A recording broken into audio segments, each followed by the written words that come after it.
வேதம் பக்தரின் கீதம் சுத்தர்கள் போகும் பாதையின் தீபம் உத்தம மார்க்கம் காட்டும் சத்திய வேதம். யோபின் புத்தகம் 9வது அதிகாரம். அதற்கு யோபு பிரதியுத்தரமாக, ஆம், காரியம் எப்படி இருக்கிறது என்று அறிவேன். தேவனுக்குன்பாக மனுஷன் நீதிமானாய் இருப்பது எப்படி? அவர் அவனோட வழக்காட சித்தமாயிருந்தால் 1000 ஒன்றுக்காகிலும் அவருக்கு உத்தரவு சொல்ல மாட்டானே. அவர் இருதயத்தில் ஞானமுள்ளவர், பலத்தில் பராக்கிரமுள்ளவர். அவருக்கு விரோதமாக தன்னை கடினப்படுத்தி வாழ்ந்தவன் யார்? அவர் பர்வதங்களை சடுதியாய் பேர்க்கிறவர், தம்முடைய கோபத்தில் அவைகளை புரட்டி போடுகிறார். பூமியின் தூண்களை அதிரத்தக்கதாய் அதை அதன் ஸ்தானத்தினின்று அசைய பண்ணுகிறார். அவர் சூரியனுக்கு கட்டளையிட அது உதிக்காதிருக்கும். அவர் நட்சத்திரங்களை மறைத்து போடுகிறார். அவர் ஒருவரே வானங்களை விரித்து சமுத்திர அலைகளின் மேல் நடக்கிறார். அவர் துருவ சக்கர நட்சத்திரங்களையும் மிருக சீரிஷத்தையும் அரிமீனையும் தட்சண மண்டலங்களையும் உண்டாக்கினவர். ஆராய்ந்து முடியாத பெரிய காரியங்களையும் எண்ணி முடியாத அதிசயங்களையும் அவர் செய்கிறார். இதோ அவர் என் அருகில் போகிறார், நான் அவரை காணேன். அவர் கடந்து போகிறார், நான் அவரை அறியேன். இதோ அவர் பறித்து கொண்டு போகிறார், அவரை மறிப்பவன் யார்? நீர் என்ன செய்கிறீர் என்று அவரை கேட்பவன் யார்? தேவன் தம்முடைய கோபத்தை திருப்ப மாட்டார். ஒருவருக்கொருவர் துணை நிற்கிற அகங்காரிகள் அவருக்கு அடங்க வேண்டும். இப்படி இருக்க அவருக்கு மறுமொழி கொடுக்கவும் அவருடைய வழக்காடும் வார்த்தைகளை தெரிந்து கொள்ளவும் நான் எம்மாத்திரம். நான் நீதிமானாய் இருந்தாலும் அவருடைய வழக்காடாமல் என் நியாயாதிபதியினிடத்தில் இரக்கத்துக்கு கெஞ்சுவேன். நான் கெஞ்ச அவர் எனக்கு உத்தரவு அருளினாலும் அவரின் விண்ணப்பத்துக்கு செவி கொடுத்தார் என்று நம்புவேன்.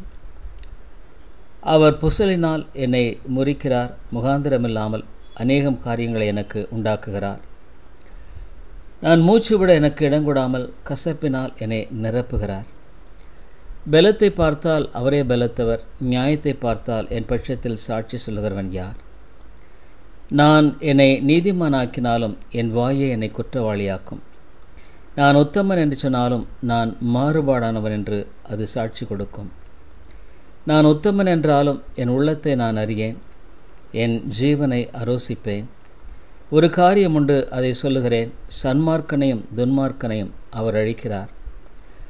சவுக்கானது அசுப்பிலே வாதித்து கொல்லும்போது அவர் குற்றமில்லாதவர்களின் சோதனையை பார்த்து நகைக்கிறார். உலகம் துன்மார்க்கர் கையில் விடப்பட்டிருக்கிறது.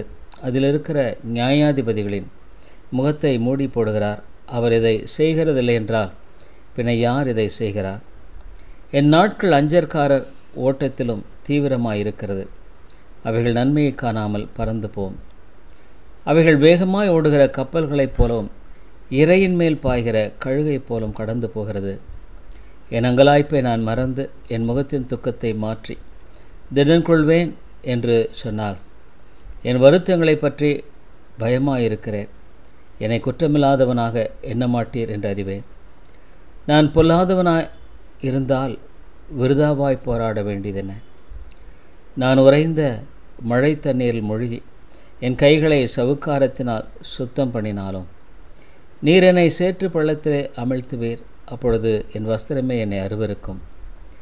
நான் அவருக்கு பிரதியுத்தரம் சொல்லுகிறதற்கும் நாங்கள் கூடி நியாயத்திற்கு வருவதற்கும் அவர் என்னைப் போல மனுஷன் அல்லவே. எங்கள் இருவர் மேலும் தன் கையை வைக்கத்தக்க மத்தியஸ்தன் எங்களுக்குள் இல்லையே. அவர் தமது மிலாற்றை என்னை விட்டு அகற்றுவாராக. உடைய பயங்கரம் என்னை கலங்க பண்ணாதிருப்பதாக. அப்பொழுது நான் அவருக்கு பயப்படாமல் பேசுவேன். இப்பொழுதோ அப்படி செய்ய இடமில்லை. யோபின் புத்தகம் 10வது அதிகாரம். என் ஆத்மா ஜீவனை அரோசிக்கிறது. நான் என் துயரத்துக்கு எனக்குள்ளே இடங்கொடுத்து என் மன சஞ்சலத்தினாலே பேசுவேன். நான் தேவனை நோக்கி என்னை குற்றவாளி என்று தீர்க்காதிரும். நீர் எது நிமித்தம் என்னோட வழக்காடுகிறீர், அதை எனக்கு தெரியப்படுத்தும் என்பேன். நீர் என்னை ஒடுக்கி உம்முடைய கைகளின் கிரியை வெறுத்து துன்மார்க்கரின் யோசனையை கிருபையாய் பார்க்கிறது உமக்கு நன்றாயிருக்குமோ? மாம்ச கண்கள் உமக்கு உண்டோ? மனுஷன் பார்க்கிறபரமாய் பார்க்கிறீரோ? நீர் என் அக்கிரமத்தை கிண்டி கிளப்பி என் பாவத்தை ஆராய்ந்து விசாரிக்கிறதற்கு உம்முடைய நாட்கள் ஒரு மனுஷனுடைய நாட்களைப் போலவும் உம்முடைய வருஷங்கள் ஒரு புருஷனுடைய ஜீவ காலத்தைப் போலும் இருக்கிறதோ? நான் துன்மார்க்கன் அல்ல என்பது உமக்கு தெரியும். உம்முடைய கைக்கு என்னை தப்புவிக்கிறவன் இல்லை. உம்முடைய கரங்கள் என்னையும் எனக்குரிய எல்லாவற்றையும் உருவாக்கி படைத்திருந்தும் என்னை நிர்மலமாக்குகிறீர். களிமண் போல என்னை உருவாக்கினீர் என்பதையும் என்னை திரும்ப தூளாக போக பண்ணுவீர் என்பதையும் நினைத்தருளும். நீர் என்னை பால் போல் வார்த்து தயிர் போல் உறைய பண்ணினீர்லவோ?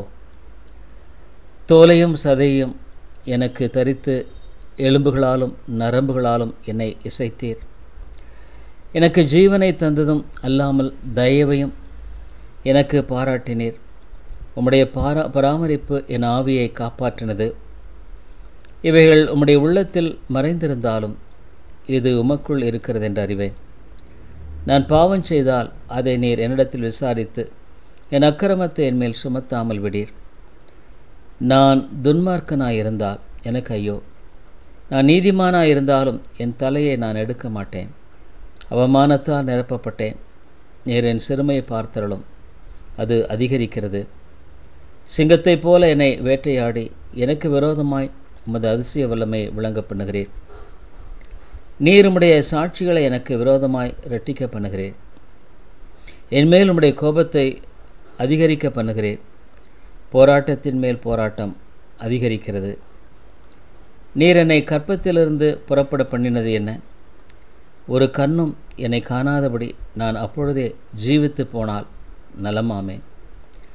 நான் ஒரு காலம் இல்லாதது போலிருந்து கற்பத்திலிருந்து பிரேத குழிக்கு கொண்டு போகப்பட்டிருப்பேன். என் நாட்கள் கொஞ்சமல்லவோ? காரிருளும் நாந்தகாரமுமான இருண்ட தேசமும் இருள் சூழ்ந்த ஒழுங்கில்லாத மரணாந்தகாரமுள்ள தேசமும் ஒளியும் இருளாகும் தேசமுமாகிய போனால் திரும்பி வராத தேசத்துக்கு நான் போகும் முன்னே நான் சற்று இளைப்பாறும்படி நீர் என்னை விட்டு ஓய்ந்திரும் என்றார்.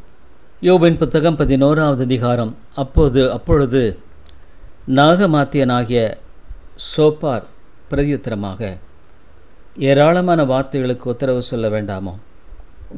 வாய் சாலகன் நீதிமானாய் விளங்குவானோ? உம்முடைய வீம்பு வார்த்தைகளுக்கு மனுஷர் மௌனமாய் இருப்பார்களோ? நீர் பரியாசம் பண்ணும்போது ஒருவரும் உம்மை வெட்கப்படுத்த வேண்டாமோ?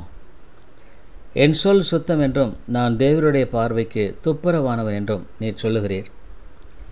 ஆனாலும் தேவன் பேசி உமக்கு விரோதமாய் தம்முடைய உதடுகளை திறந்து உமக்கு ஞானத்தின் ரகசியங்களை வெளிப்படுத்தினால் நலமாயிருக்கும். உள்ளபடி பார்த்தால் அது இரட்டிப்புள்ளதாக இருக்கிறது. ஆகையால் உம்முடைய அக்கிரமத்திற்கேற்றபடி தேவன் உம்மை தண்டிக்கவில்லை என்று அறிந்து கொள்ளும். தேவனுடைய அந்தரங்க ஞானத்தை நீர் ஆராய்ந்து சர்வ வல்லவருடைய சம்பூர்ணத்தை நீர் அறியக்கூடுமோ? அது வானபரியந்தம் உயர்ந்தது, உம்மால் என்ன ஆகும்? அது பாதாளத்திலும் ஆழமானது, நீர் அறியக்கூடியது என்ன? அதன் அளவு பூமியை பார்க்கலும் நீளமும் சமுத்திரத்தை பார்க்கலும் அகலமாக இருக்கிறது. அவர் பிடித்தாலும் அவர் அடைத்தாலும் அவர் நியாயத்தில் கொண்டு வந்து நிறுத்தினாலும் அவரை தடை பண்ணுகிறவன் யார்? மனுஷருடைய மாயத்தை அவர் அறிவார், அக்கிரமத்தை அவர் கண்டும் அதை கவனியாதிருப்பாரோ? புத்தியில்லாத மனுஷன் காட்டு கழுதை குட்டிக்கு ஒப்பாக பிறந்திருந்தாலும் பெருநெஞ்சமுள்ளவனா இருக்கிறான். நீர் உம்முடைய இருதயத்தை ஆயத்தப்படுத்தி உம்முடைய கைகளை அவருக்கு நேராக விரித்தால் நலமாயிருக்கும். உம்முடைய கையிலே அக்கரம் இருந்தால் அதை தூரத்திலே அகற்றிவிட்டு அநியாயம் உம்முடைய கூடாரங்களில் வாசமாயிருக்க ஒட்டாதிரும். அப்பொழுது உம்முடைய முகத்தை மாசில்லாமல் ஏறெடுத்து பயப்படாமல் திடீர்னு கொண்டிருப்பீர்.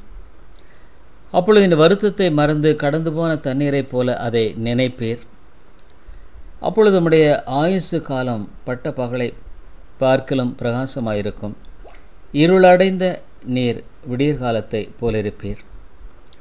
நம்பிக்கை உண்டாயிருக்கிறதுனால் திடனாயிருப்பீர். தோண்டி ஆராய்ந்து சுகமாய் படுத்துக்கொள்வீர். பயப்படுத்துவாரில்லாமல் நித்திரை செய்வீர். அநேகர் உமது முகத்தை நோக்கி விண்ணப்பம் பண்ணுவார்கள்.